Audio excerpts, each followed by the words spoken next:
ನಮಸ್ಕಾರ ಪ್ರಿಯ ವೀಕ್ಷಕರೇ, ಎಂಆರ್ಎಸ್ ನ್ಯೂಸ್ನಲ್ಲಿ ಸ್ವಾಗತ ಸುಸ್ವಾಗತ.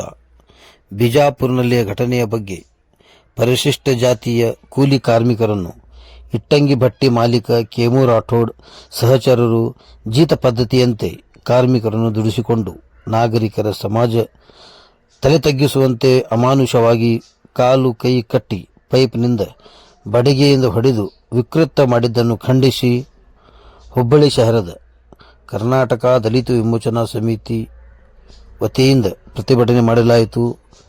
ಈ ಸಂದರ್ಭದಲ್ಲಿ ಮಾನ್ಯ ಮುಖ್ಯಮಂತ್ರಿಗಳಿಗೆ ತಹಶೀಲ್ದಾರ್ ಸಾಹೇಬ್ ಮುಖಾಂತರ ಮನವಿಯನ್ನು ಸಲ್ಲಿಸಲಾಯಿತು. ಈ ಸಂದರ್ಭದಲ್ಲಿ ಕರ್ನಾಟಕ ದಲಿತ ವಿಮೋಚನಾ ಸಮಿತಿಯ ಎಲ್ಲ ಅಧ್ಯಕ್ಷರು, ಉಪಾಧ್ಯಕ್ಷರು, ಎಲ್ಲ ಕಾರ್ಯಕರ್ತರು ಈ ಸಂದರ್ಭದಲ್ಲಿ ಉಪಸ್ಥಿತರಿದ್ದರು.